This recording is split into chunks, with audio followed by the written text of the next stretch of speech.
The first time I got to know Matt quite well was when we had a night out in Tokyo after Japanese. I feel like Formula a lot of your 3. stories start like that. Yeah. Lando especially was someone that had kind of lived and breathed his life just kind of racing, driving on the sim. You know, he was really, really in it. So you kind of knew that he was going to be okay with a lot of the sort of day-to-day pressures because it was all he knew. 4 hours in one go. So there's a regulation. Each driver can only drive 4 hours every 6 hours.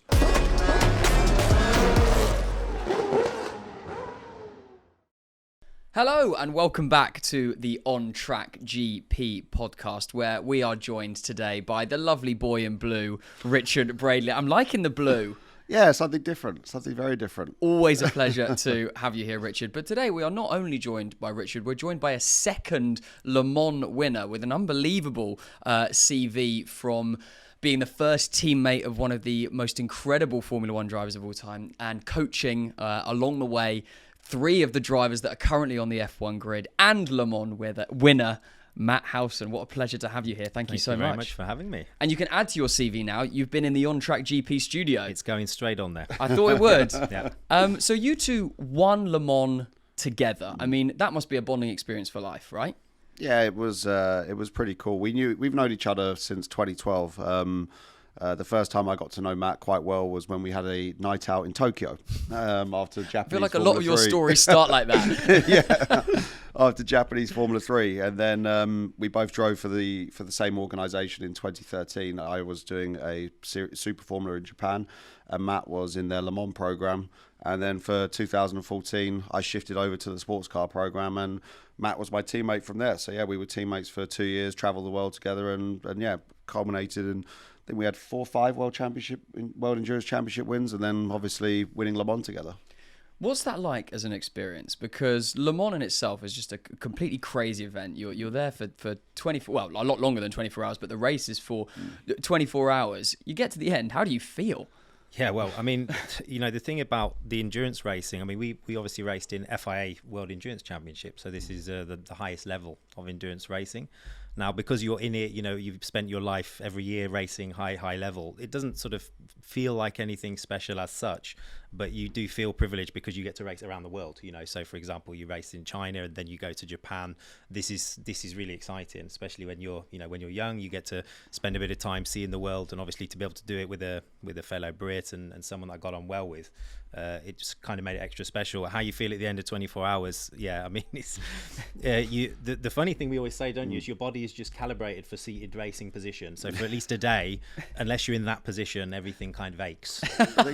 Yeah. The thing is, like me and Matt, we're both over 6 foot, and you know, racing cars are small, and the Oracle 05 car that we've shared is a particularly small car. And you know, you're in the car for 4 hours at a time, and we were driving back the day after 2015, both with a fairly decent hangover as well, as you can imagine. And we stopped at a service station. You remember, we had to go over the bridge, and we couldn't actually go up the stairs normally. It was a big struggle because our legs were in such pain because they'd been in a cramped position for so long, and they got stiff overnight, and it was a real pain just to walk upstairs normally. And it's very you just feel a bit broken. I'm not surprised. I mean, it's you know, an unbelievably long race. I'm always really interested with Le Mans, particularly if you're going well, right? You know, and you have 3 drivers for Le Mans, and you split it up. How you split it up is kind of up to you, right? When you're not driving, do you sleep, or is the adrenaline just too high and you're too focused on what's going out there? How do you take that downtime?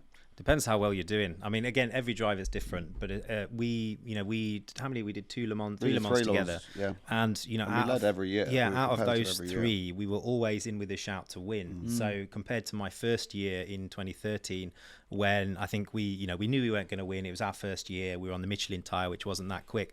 I actually slept really well, and I thought, this Le Mans stuff is not too bad, because you have, you know, sort of between 4 and 6 hours out of the car, which is enough to get an hour and a half, 2 hours. When we found ourselves in a position to win, then it became more difficult to switch off. You know, and that, I think that's just natural, because you know that you're in with a shout to win. So you've got the pressure of trying to sleep and trying to rest, but your body doesn't switch off. And there's actually quite a lot of drivers never sleep, which it's really difficult. But you know, adrenaline tends to get you through, especially when you're in the car. And that's when you then feel it for 2 or 3 days afterwards. And caffeine, a lot of espressos. Really? A lot of espressos. What's the longest stint you'll do in the car for Le Mans? 4 hours in one go. So there's a regulation. Each driver can only drive 4 hours every 6 hours. Okay. But yeah, normally the start, people don't normally stay in for 4 hours because you want to feel that get the tyres in, just check that they're able to do the long stints and that the wear numbers are what you predicted and everything. So the long stints normally start in the night. We call it the graveyard shift. Yeah. And that's the driver who normally gets in at 11 p.m. to about 3 a.m. and it's just... It's usually me. How do you decide that? I mean, it's not in the moment. I assume you decide. You have a game plan that you go in with, but is it then malleable? Can you change it as accordance with how you're feeling and how you're reading the car? Well, we have discussions before the race on who feels comfortable in certain environments. Bear in mind, we've had testing all week, so some drivers handle the night better than others. Some with a lot of experience at Le Mans, because the sunset and sunrise are notoriously difficult because the sunset is directly into your eyes in one corner, which you're approaching 200 miles an hour. The sunset, and the sunrise is directly in your eyes on the twistiest part of the circuit. So someone with experience of Le Mans who can adapt to those conditions and those situations, maybe they're a bit stronger.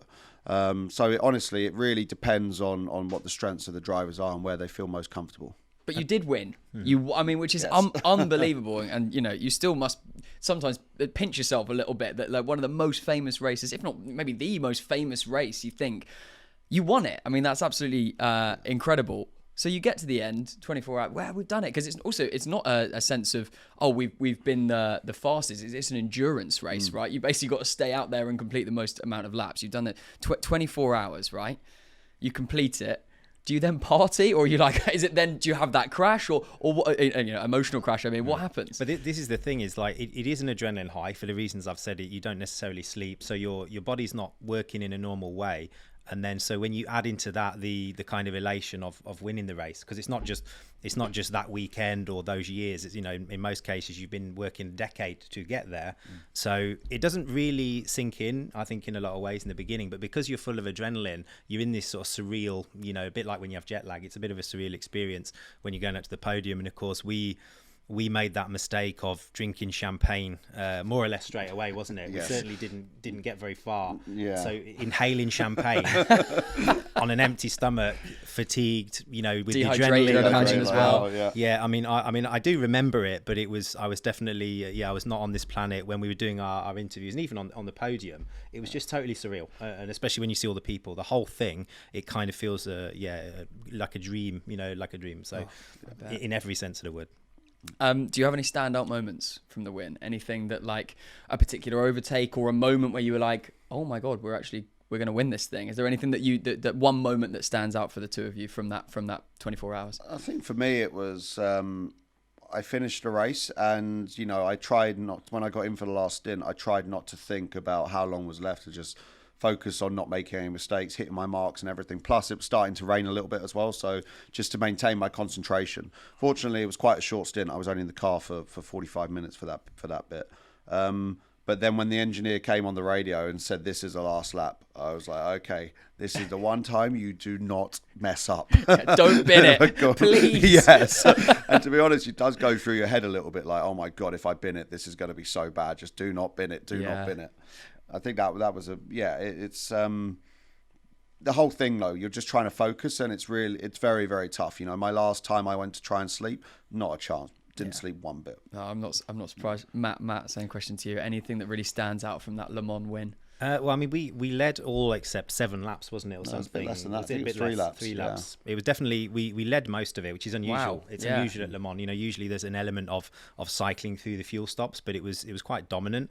We were in a bit of a race. There was another car that was keeping us very honest. Mm-hmm. So I think the main thing is we all did our jobs, because obviously you've still got to push on. You can't make any mistakes. So I'd say a lot of the race was just you're proud to have just didn't make any mistakes, did my job, we're still in the lead.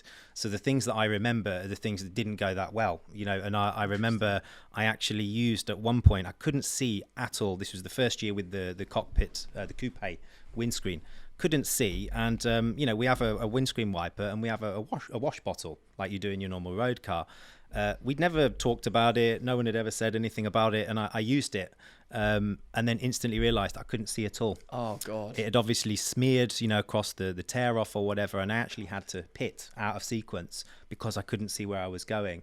And of course, our other teammate just mocked me for. He's like, "No, you never use that thing." And I said, "Well, why is it there?" Why put it in the car? So even though it was, it was sort of perfect from the outside, things like that did go wrong. And of course, in that moment, you remember it because you're just like, "Oh no, I've ruined it. This is it." And for the most ridiculous of reasons. And I'd say there's probably stuff that went on behind the scenes in the engineering team that we don't even know about. Yeah. With regards to like engine parameters and stuff like that, which they don't tell us about because they just don't want to worry us. Yeah. But there's always discussions going on at some point. But there was a time as well. Nico overshot, didn't he? When we were Nico overshot Indianapolis. What happened to you? I overshot our Narge. Yeah. So I also remember looking on the TV and seeing our car stationary, and until you know the circumstances, you're just thinking again the worst because this event is so hard to finish. I mean, I've raced out of the times I raced there. This is the only time I've finished it. Wow. And we won it. So it's just very difficult to get to the end of that race. So when you see the car parked there, you just think, oh, it's all gone. And like both the boys managed to carry on going. So again, that was why we kept pushing, because you need a cushion. So in terms of standouts, unfortunately, because everything went so business-like, I can only remember the stupid things or the negative things. But it's strange how you kind of block out so much of it. I guess you're so internally focused on like the goal that you kind of block it out. Richard, I've asked you this off camera before, but I'm going to ask it on camera. Would either of you consider going again for Le Mans? 100%. Yeah, 100%, no question. With the right circumstances, no question about it. Yeah. Do you miss it? I mean, I'm still in the stage where I still have the option to compete. I didn't do it this year because I didn't have any opportunities which excited me. And the problem is, it's still having every year I've been there except for one. I've been in a position where I've had a very competitive package, and obviously 15 was a culmination of that. But led in 14, led in 16, 17 we were on for second before something happened. But still, either way, we were always there. And it's too difficult to do just to drive round and round in circles. And whilst I'm still competitive and I'm only just 32, I'm still very young. I've still got a lot of time left in my career. If an opportunity comes where I can win it, then I will jump at it immediately. But until that opportunity comes, it's until I'm older, and then I know that I've lost a second of pace, and I'm quite happy to drive round and round and just enjoy the experience. But at the minute, I'm too competitive. Very, very, very interesting. Matt? I mean, I'm a bit different to Richard. I'm 40 now, so kind of in the twilight years even of endurance racing. But you look great. Oh, thank you. It's years of clean living, obviously. Certainly until I met Richard. So could you be tempted back to have another look at Le Mans? I mean, in the same as Richard, it all comes down to how competitive you can be. The whole event is quite, it's quite draining, and there is a lot of pressure on you, because it doesn't matter which way you look at it. When you're at that circuit in a car, someone's investing in you, someone's relying on you. So there's no point doing it unless you have a chance to win. That was actually where we were quite lucky, weren't we? In the KCMG years, we always went there with a package, driver lineup, car, everything to win. So absolutely, if the opportunity came to be able to do that, it's just, I suppose I'm pragmatic enough to think this probably wouldn't happen. But if it did, absolutely, I'd jump at the chance, because actually when I drove in 2016, I'd had most of that year off, so I hadn't been in the car for 6 months, and I jumped in, and within 3 laps I was on the pace. You don't and I'd say in 16 we were probably in a better position to win it than we were in 15 until circumstances went what happened. But that's Le Mans, and every team every year will have a story about what happened at Le Mans, and we had one of those in 16. But I would say we were race-wise as a package, as a driver unit, we were stronger in 16 with the experience than we were in 15. Yeah. So obviously keep fit and keep kind of as race ready as possible. So I'd love to, because it's just such an amazing event to be part of. You can feel the passion that you both have for that particular event. I mean, it's so exciting, and if it does come up again, I Bagsy that I'm coming with you to document the whole thing, be your personal videographer or whatever. But done. Really, deal. Perfect. Deal. We'll shake on it. No, it's great. I mean, and once again, congratulations. I mean, absolutely incredible. Let's move, because I teased in your intro that you were the first, Matt, you were the first teammate of one of the greatest drivers of all time. Let's move to F1. Who were you the first teammate of? Yeah, so in 2001, I went to Formula Renault in the Winter Series with Manor Motorsport. It was a very top team at that time. And I still remember the first time they told me who my teammates were going to be, because the first name they gave me was a guy called Nelson van der Poel, who was a world karting champion. I was like, ooh, that's quite tough. They'd said another chap called Ben Reeves, who was in T cars, very young. So I was like, not really sure about him. And then someone called Lewis Hamilton. Now, it's a bit of a joke that, because of course even then we all knew who Lewis was. Lewis had been kind of blazing a trail in the karting, and he had this link with McLaren, which obviously was McLaren Mercedes at the time. But yeah, that was my kind of first. I'd done some club racing. This was my first entry into national categories, and it was also moving into Manor Formula Renault, where Kimi Räikkönen had just left. He just won the championship. So yeah, I all of a sudden found myself kind of in and amongst all of these names. So yeah, it was the first time Lewis ever raced a car. He was my teammate. Wow. Well, I was his teammate. Probably be the right, that would be the correct way to say it. He would say I was lucky enough to be Matt Howson's teammate. I mean, so he must have been a year younger than you. He was 1 year younger. Yeah, 1 year younger. At that age, how old were the two of you at that time then? 16, 17. Can you tell that he was going to be something special at that age when you were racing alongside him? It's really hard to separate, obviously, in retrospect. I think the thing about Lewis was that a lot of people said at the time, he's doing loads of extra testing, and he wasn't, or certainly not that I ever saw. I think that McLaren, because remember Ron Dennis was a big part of guiding his career. Yeah. So I don't think they wanted to give him an unfair advantage. They just wanted to put him in and see how he went. So and I remember thinking, well, I'm not sure he's anything special, because certainly off the first few tests, he was just where you'd expect him to be. I was a little bit ahead of him because I'd done a year of Formula Ford 1600, okay. So not high level, but it was more car racing than Lewis had done. I didn't mean I expected to be quicker than him, but I sort of thought, well, I should have a chance. So nothing about his driving in the early sort of tests we did suggested how good he was going to be.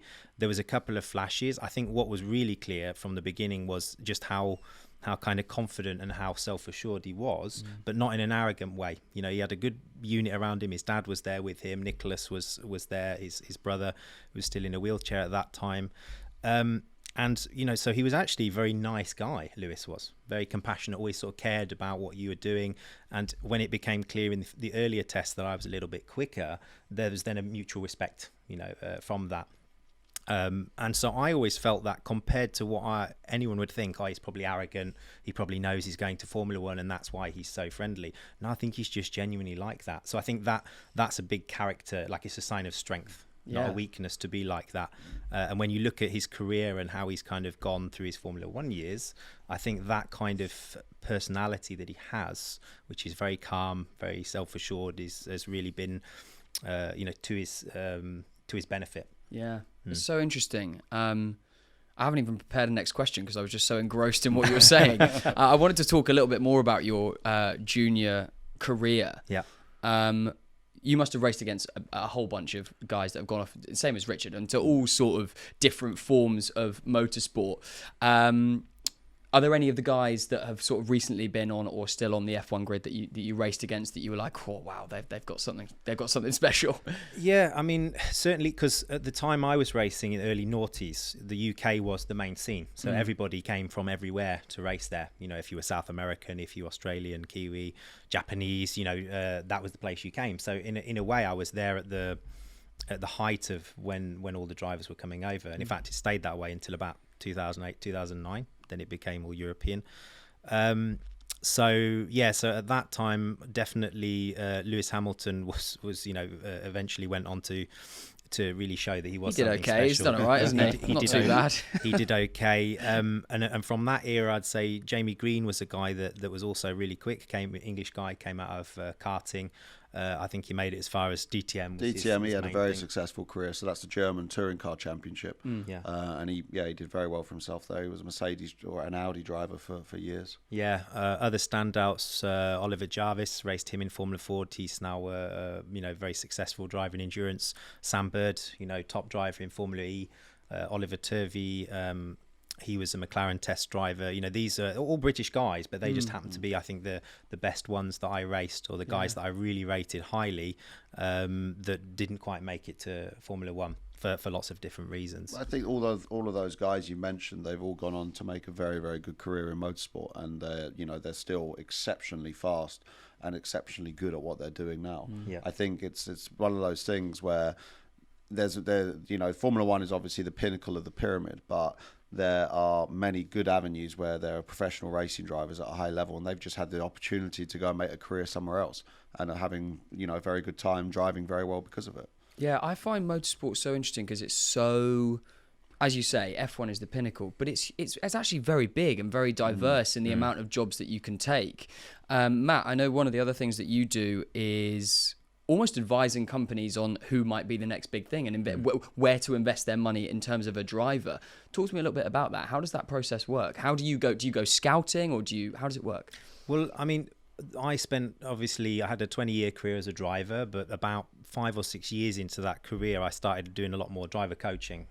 Driver coaching is certainly something in the noughties, I would say. It wasn't a lot of people doing it, or there wasn't a lot of teams using them. Only on a very kind of, this driver will come and help. So no one was really pushing the level of what a coach could be. It's completely different now. There's a lot of driver coaches out there that have made a true profession of it. Yeah. So in that time, obviously, you learn a lot. You learn a lot about your own driving, but you see a lot year in, year out, because then fast forward a decade and I've had 10 years of 8 to 12 drivers a year coaching them in different formulas. And I also during my career kind of stalled around 2008. Once I got to Formula 3 level, it stalled a bit, and so I went to university, got myself a degree in psychology, with the idea being that I could again really reinvest that into the coaching, and making that more of a thing. So that, but really the state of psychology in motorsport at that time was very limited. So I would say that I didn't pursue motorsport psychology. I just used what I learnt and applied it to what I was doing in the coaching. So in terms of how it works, of course, is there is a blueprint arguably for what makes a driver great, but it's very flexible. If that's probably a contradiction in terms, but there's many different ways to get there. So you just basically have to understand the different attributes that any driver needs to have, the things that they can learn, the things which can't be learned, and ultimately you are using your gut instinct, as well as like a set of criteria. So, of course, I was a little bit involved with Racing Steps Foundation, the RSF. They were a great organisation that were bringing drivers, completely funding drivers from the bottom all the way to the top. So that's James Collado, Oliver Rowland, Jake Dennis, Ben Barnicoat. I mean, these guys have all gone on to make great careers. James Collado just won Le Mans overall in the Ferrari. Jake Dennis won Formula E Championship this year. Yeah.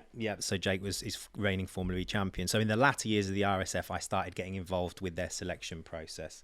So that's really how that works. And so it's all about experience. Again, I could sit down and teach someone how to look for drivers, but it really helps to have your feet on the floor, circuit week in, week out to really know what you're looking for. It's such a sport that's so driven by data.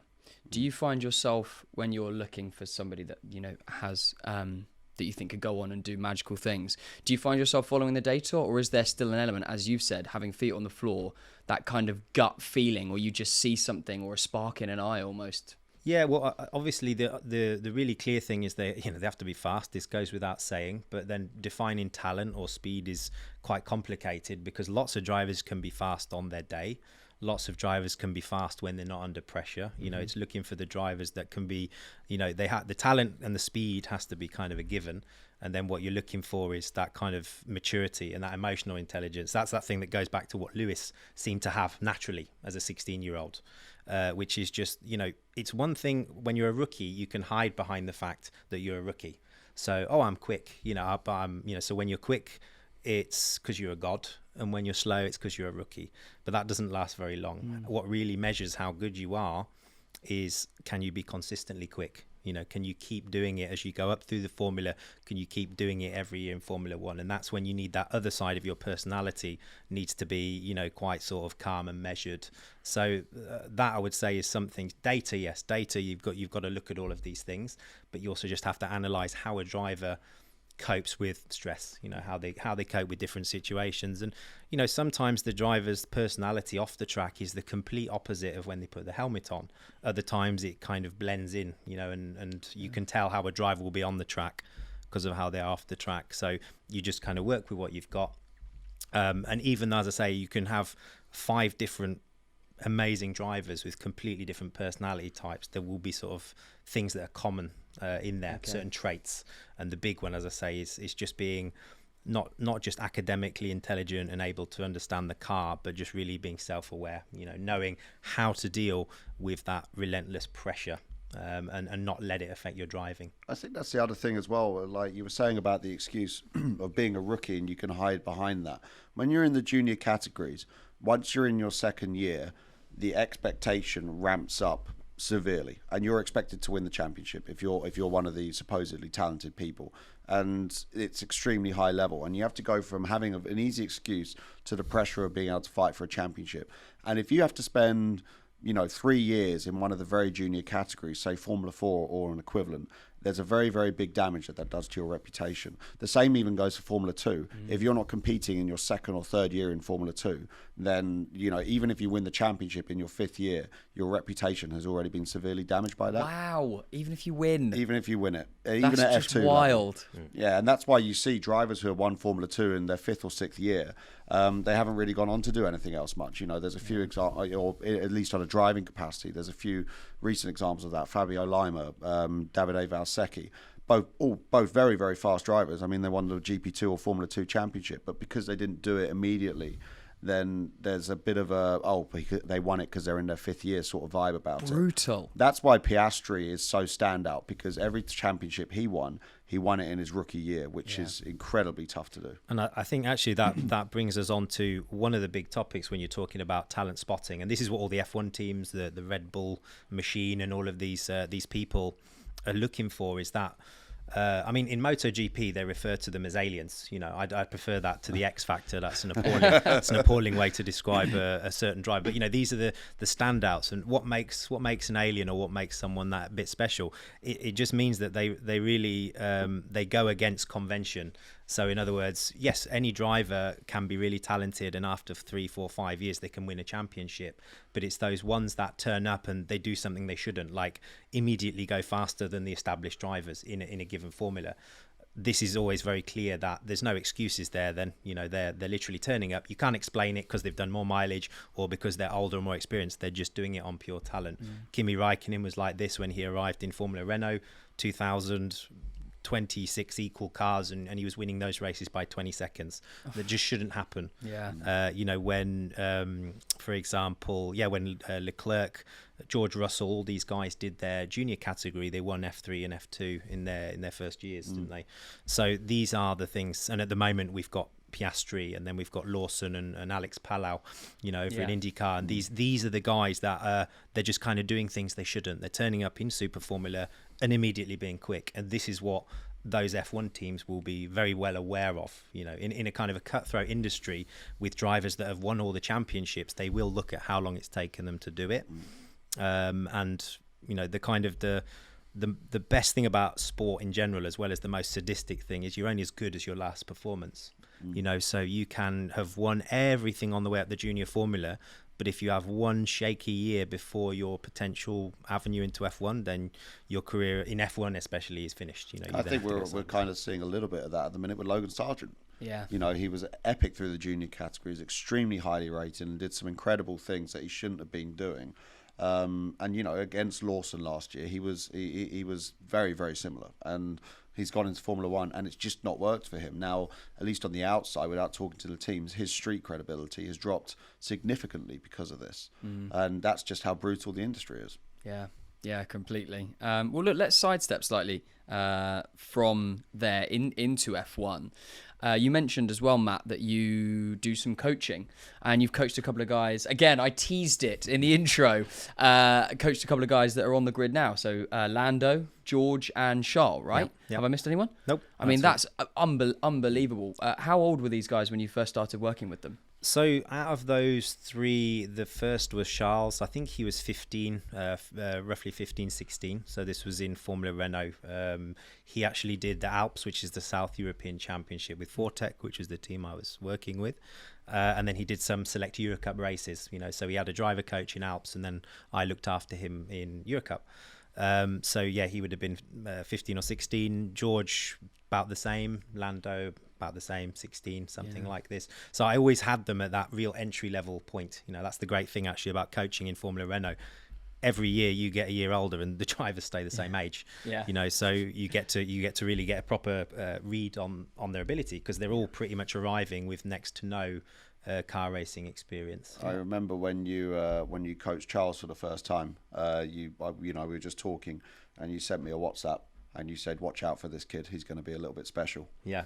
And I've followed him literally through his ranks purely because of that, Yeah. Really? Yeah. I mean, do you feel that there's an element, because they're children at this point. If Yes. you're 15 years old, unbelievably talented. I've done an episode with Richard before that you start driving at the age of, professionally, or you can officially start driving from 7. Is that right? Well, you can start. There's a category now for 5 to 8 year olds. Oh my God! I know, which I think is completely bonkers, by the way. But that's the way that the things are going. But yeah, you can race in cadets in the British Karting Championship from 8 years old. From 8, okay. Yeah. So these guys started, behind the wheel from 8 years old.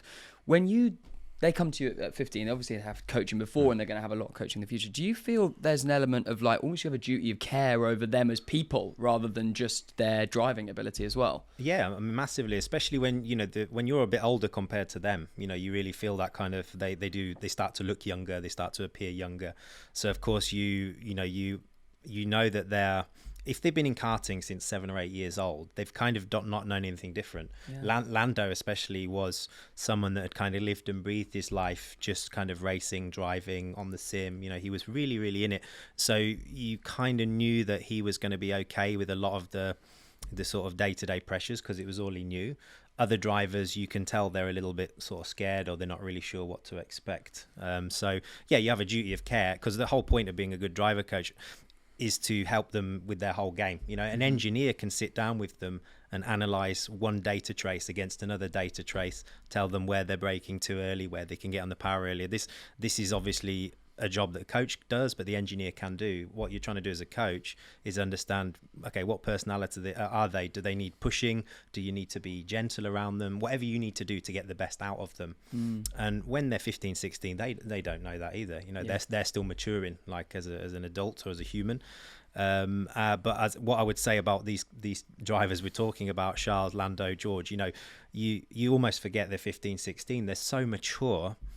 They don't bring any of those normal things you would associate with teenagers of any kind. They don't bring it. They're so professional that it's more just about coaching them through the whole experience, the learning curve, because everyone's got to go through that learning curve, and all your job is as a coach is to accelerate them through it, depending on where they start, and try and make sure that they do it in as short a time as possible, but also develop, because the earlier you can develop those skills, the more they become imprinted. It's really hard once you're mid-20s to learn those things. That's where I think if I'd have had a coach when I was 16, I would have learned a lot of things a lot faster. It's so interesting that's been such a dramatic change in the last sort of 15 or 20 years. It seems crazy, really, because we're at the point now, particularly with Formula One, the real, what feels like the only variable is actually the driver in the car. The cars could basically drive themselves without a driver. And you think 15 years ago they weren't thinking about coaching, the one thing that could change. Because I know, Richard, that you do coaching as well. Yeah, but I still feel like in motorsport it's an area which isn't really being maximised or used to the most. When you look at a Premier League football club, right, say, being a Gooner, Arsenal, how many coaches they have for not just the first team but the under 23s, all of the other youth teams and everything. And you look at motorsport and the numbers involved in motorsport. It's an area which, when you compare it to other sports, I don't think it's still maturing, and it's definitely getting better, but it hasn't been appreciated in the same way. But the type of coaching that you do in motorsport is very different, because engineers can work with a lot of it. I think what Matt said about trying to connect with the drivers is very correct. I've mentioned before Jem Bollick-Bassi, the kid who I help a lot in Formula 2, and I've travelled with him relentlessly, and he's like a brother to me now. We've got very, very close based on that, because you have to try and find a way to connect and have a relationship with them to get the most out of them. And also, apart from that, once you gain trust from the driver, I know now that I could tell Jem that the first corner in let's say Bahrain, even though it's a second gear hairpin, if I told him to take it flat at sixth gear, he'd probably do it. He'd be really stupid to do it, but he probably would. And you need to build that trust, that relationship. Trust is there, yeah. So it's a very different way of connecting to the individual that you have in other forms of professional sport, but I still think that it's an area which motorsport hasn't optimized properly yet. It feels like there's all it would take would be one person to really crack that, and that could be the next kind of breakthrough within the sport almost, if you coach these guys correctly. I mean, definitely, like if you look at tennis, these kind of sports, coaches, like a player's performance can change completely because of the coach that they're with. You have a bad run of form, you change coach, you're suddenly better. I'm not going to sit here and say that's the same in racing, because the car is such a bigger component of the whole thing. But it's true that I think the level of so the likes of Lando, Charles and George that we've mentioned, they've all come through in the tens, so starting 2014, arriving sometime in the 18-19 in F1. I think they were so complete when they arrived, as a driver, getting into an F1 car for the first time. The level of coaching they require at this point is less relevant because of the level of coaching they've received prior to that point. I think Lewis Hamilton was maybe one of the first guys that was like that, because Lewis, if you remember when he arrived in F1 in 2007, his first teammate was Fernando Alonso, who just won 2 world championships. They were in a huge battle with McLaren with Ferrari. This was Massa and Raikkonen. So I mean, all 4 of those guys were winning races and battling for that championship, and Lewis was in his first year of Formula One and his 5th year of car racing, but you wouldn't have known it. He just dealt with all of the different pressures. And he had Alonso in full complete animal mode. He completely rattled Fernando. With some of the things that happened, for a rookie to deal with those pressures. And he had a bad race in Brazil, which ultimately cost him the championship. But you would have to say, disregarding that bad situation, he was probably the stronger of the 2 over the year. And it comes back to that thing of the fact that Lewis had that support from McLaren, from Mercedes, from Ron Dennis. I mean, again, we talked about it at the time, like, oh wow, this has never been done before, and it's true, it hadn't really.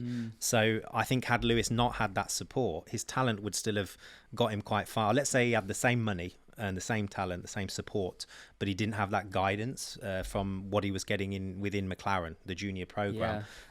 Would he have been able to cope as well in that first year, 2007? I don't believe he would. Highly doubt it. So I think, to me, that's the big validity with coaching now, is that everybody's aware if you bring a young driver in and you're going to spend millions and millions of pounds to get them to Formula One, you can't neglect the psychological and the coaching side. Whereas there was a time in racing where this perhaps wasn't that, and there's a lot of drivers, Heinz-Harald Frentzen comes to mind, some of these drivers that, depending on where they were, they succeeded or failed. So Heinz-Harald Frentzen was amazing in a Sauber. He went to Williams, where notoriously Williams were not a team that really looked after the drivers in that kind of way. You were an object to do a job.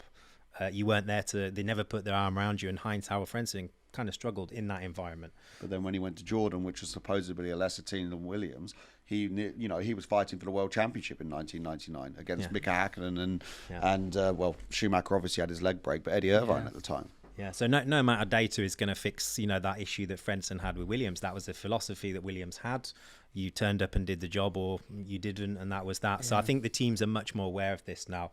And when you look at what the drivers have to do in a given weekend, there's a lot of things to think about, a lot of things on the car. They're still very active with DRS, ERS, the regeneration, the brake balance, and it's all just military. And that comes from starting off really early with treating everything like the job that it is, and trying to detach all of the emotion from it, and that's why I think, because when you look at Formula One now as well, you're talking about a 2-second spread, or not even that sometimes, from the front to the back. There was a time when there was 2 seconds between first and fourth. Now it's true the cars are closer, but that just shows you make one error on your qualifying lap, break a touch early, or maybe go a bit on the wrong setup direction, you're now 16th instead of 5th. And that is where, as I say, the drivers are operating at such a high level now. I think. Yeah, crazy. You don't have to answer this, but out of Charles, George, and Lando, who's going to end their career with the most world championships? Oh yeah, that spot now. Yeah. You know, you were their coach, so you know better than a lot.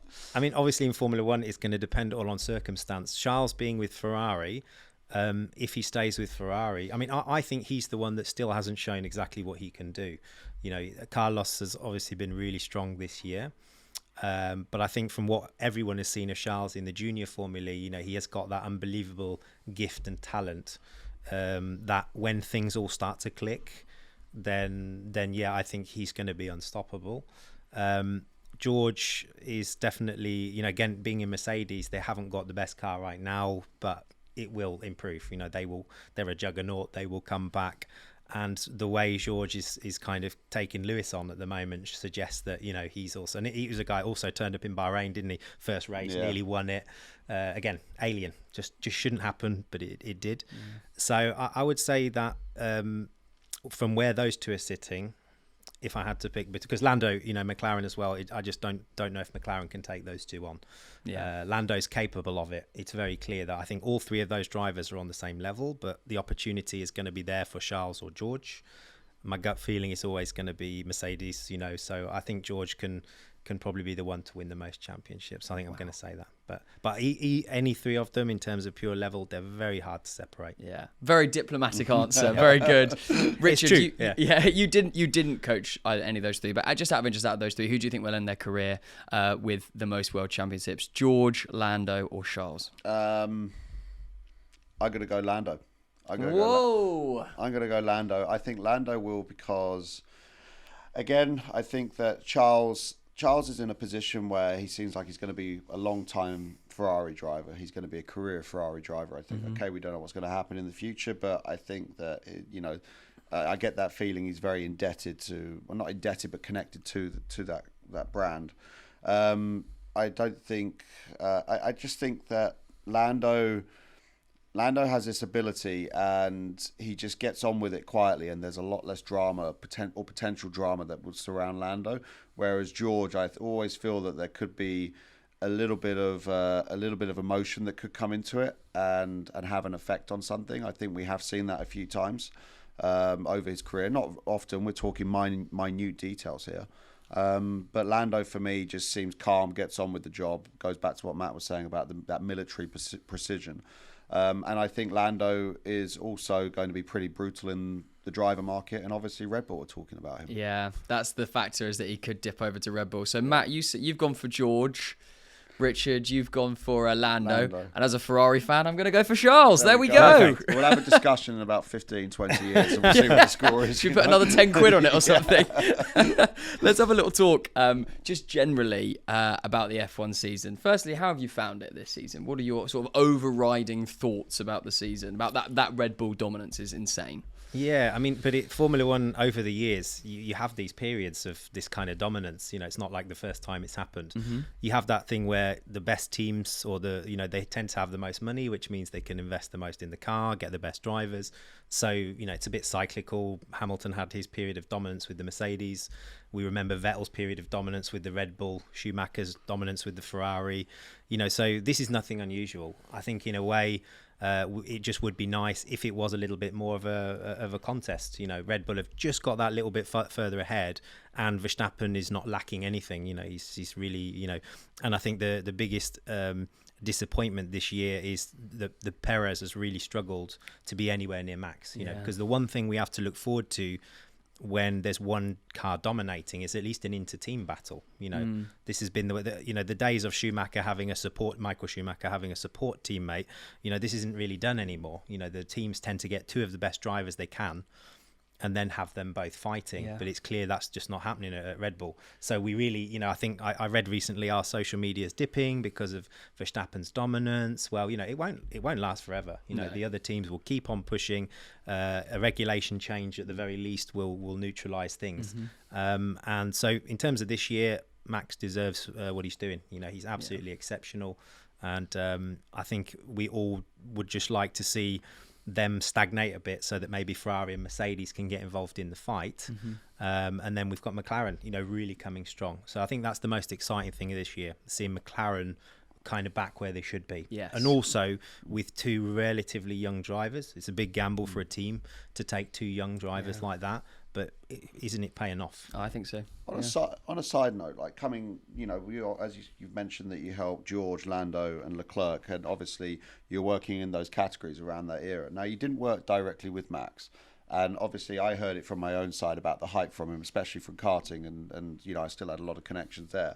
Now, what did you hear about Max when he was coming up through those junior formulae before he got into F1? What was the talk about him relative to the abilities of drivers like Charles, for example?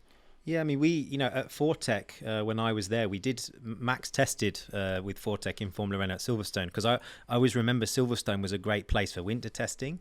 And whenever drivers arrived, you look into your database of drivers.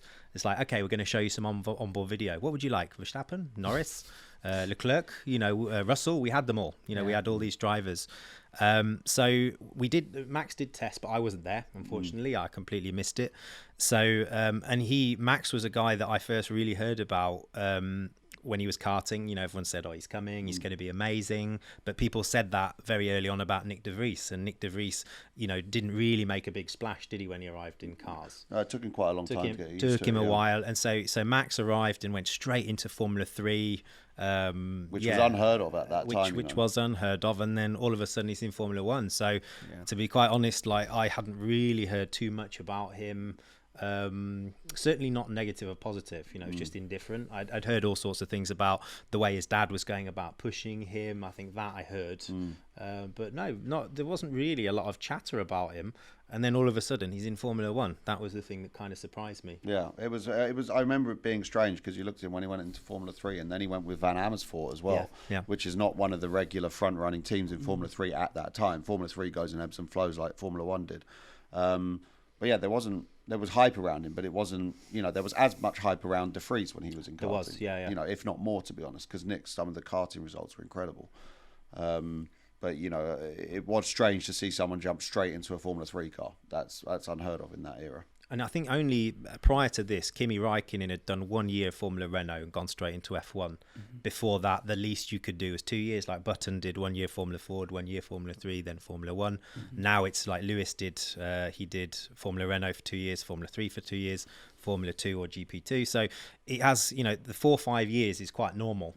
I'd say Max was rushed into F1, really, and had to do a lot of his development in the eyes of everyone, as we all saw, because he was quite crash happy. And in fact, the only time I did see him in action in F3 was at Po, when he had an almighty crash in front of me. Yeah, so and then I was like, Po's quite an easy circuit to have an almighty crash. That's true. Yeah, we can't hold that against him. But I was like, I remember Jos. So maybe in karting circles there was a lot of hype about him. But it was more the fact that he was rushed into F1. You're sort of thinking, okay, they've obviously seen something. It's not something that's pure hype. They obviously really believe in him, and you could be forgiven for thinking after 1 or 2 years that maybe it's been a bit misplaced, because he was still making sort of strange errors. He was going for gaps that weren't there. Just kind of ruthlessly. You couldn't overtake him, which you still can't now. Yeah. You crashed. He just wouldn't give an inch. But of course, he's just kind of polished that. But he's just done it in F1, whereas I think the likes of Lewis, Leclerc and Russell, they did their polishing in the junior formula, which is the more cost-effective way to do it. Yeah, it's a bit cheaper. And gives the driver. Liam Lawson's had an incredible breakout season, and quite fortunate for him, really, with the Ricciardo injury has given him that opportunity, and he has put a stamp down to say, put me in a team. What do you make of his season? If you've been racing in Japan like Richard and I have, you always keep an eye on Super Formula, because Super Formula is a route that the F1 teams will often send their drivers. I mean, Red Bull or the programs will send them, because the cars are very high grip, very high performance. The vast majority of drivers there have been doing it year in, year out for up to 10 years. So the level is even insane. Yeah. So if you're running around midfield in Super Formula, it's already impressive. Wow. And Lawson, just like Alex Palou before him, just kind of turned up and immediately started setting the pace.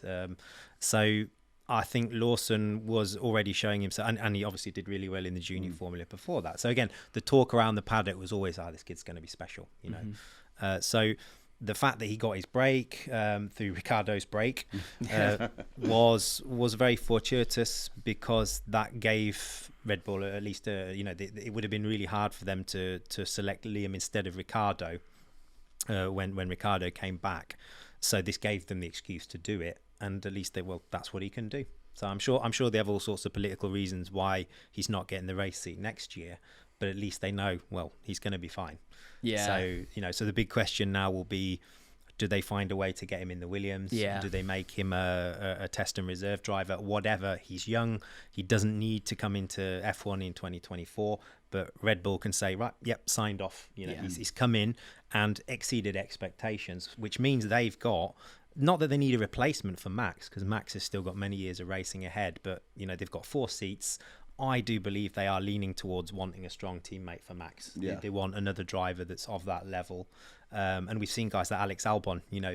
He is an amazing driver. Didn't quite work out as Max's teammate. So Red Bull themselves are probably really confused as to why do we keep putting these drivers next to Max? The curse of Max. Yeah. You go against an unbelievable driver, and you're not going to look as good. And there's an element maybe of them sort of pushing a little bit too hard to try and keep up, and then making errors. You've been pretty impressed with Liam Lawson this season, though, right? Yeah. I mean, as I said, having been at a lot of the Super Formula races this year, having raced in Super Formula myself, I know exactly how hard that category is, and so to do what he's doing is very impressive. So to be honest, the only race I was surprised by his performance in Formula One was Singapore, because having driven Singapore as well, that place is extremely tough, and especially with the heat and the humidity and everything. And it's not like he had a full pre-season to get ready, because the one thing all drivers say when they go to F1 is that physically it's another galaxy compared to any other category, just with the forces because of the sheer speed. And Singapore was probably his best performance of the year, and which is very, very impressive. So I think that he's even if he doesn't get that seat next year, I think he's done himself more than enough good. Red Bull will definitely make sure that he's prepared, and I'm sure he's increased his paycheck pretty heavily for next year. Yeah. Do you think there's an element of him would he be disappointed if he's not in a seat next year? Oh, yeah. I mean, I would say he'd be disappointed, but I think he's been around long enough now to know that, sometimes these things, they take their time. Okay. I think what he'll be happy is that because again, you don't know, a driver can be amazing in Super Formula, amazing in IndyCar. Once you're on that grid in Formula One, and Richard and I we haven't had that experience. We can only imagine what it's like. But you can understand the pressures you have when you get to F1. You still don't know yourself exactly how it's going to go, and Lawson got really thrown in at the deep end. Prime example, Nick de Vries. Nick, every category he's been in, pretty much he's won, and then he got into Formula One, and he struggled. Yes. So the big win for Lawson was turning up on a street circuit, really hot, really physical, qualified really well, raced really well, didn't make a mistake. And then, of course, he's just finished in Suzuka, which is a completely different type of circuit, all very high speed. And, Tsunoda is very, very quick around there. We know Tsunoda is going to perform well at Suzuka, if anywhere. And, he kind of had the measure of him at times, or it certainly matched him.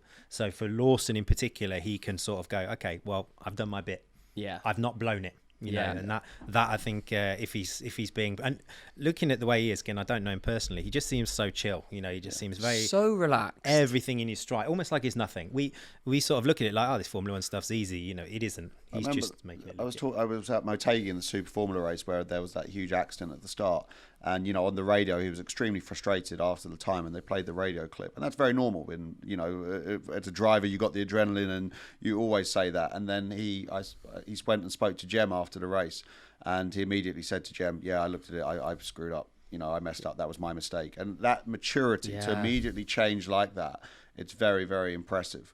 And I think that he'll probably be annoyed, because it's on that career path, it's every driver's dream to be in Formula One.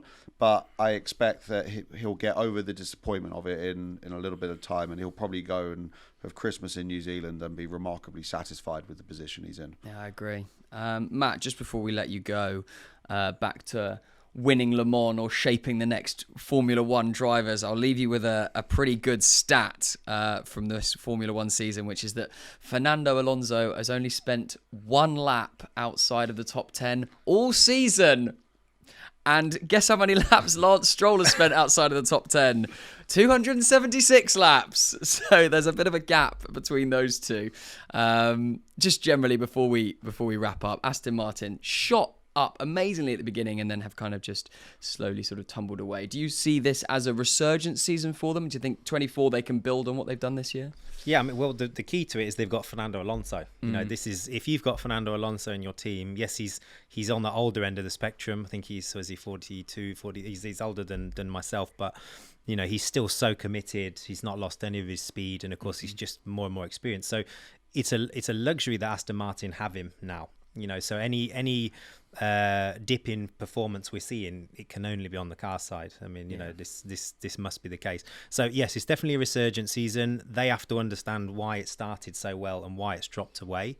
Financially, I don't think this is a problem, but as we know in Formula One, the teams don't stay stagnant. They just keep developing, they keep pushing. Aston Martin's got a new premises in Silverstone. I don't know if, you know, there's some issues on that side that's hindering the progress. But yeah, they'll be all in a panic because I'm sure they had a really good program and they understood that, okay, we started well and we're just going to get better, and it's gone the opposite way. You know, it does happen from time to time. So I think it is the start of a resurgence, but they really need to understand their internal organisation, because it just shouldn't be going the way it's going. Not with that budget, not with that driver. So yeah, now it'd be interesting to see how they finish the season and how they start next year as well. Well, we'll keep eyes on it right here on Track GP. Matt, thank you so much for your insight and your knowledge and for sharing your time with us. It's been absolutely fascinating to hear about your career. Thank you so much for this extended episode of On Track GP with Richard Bradley and Matt Howson. It's been really fascinating to hear about these two and all the naughty things that they've been up to throughout their driving careers. We won't dive into any more of that, I promise. Thank you so much. We'll be back this week with a preview for Qatar. Very excited for that. We'll see you soon.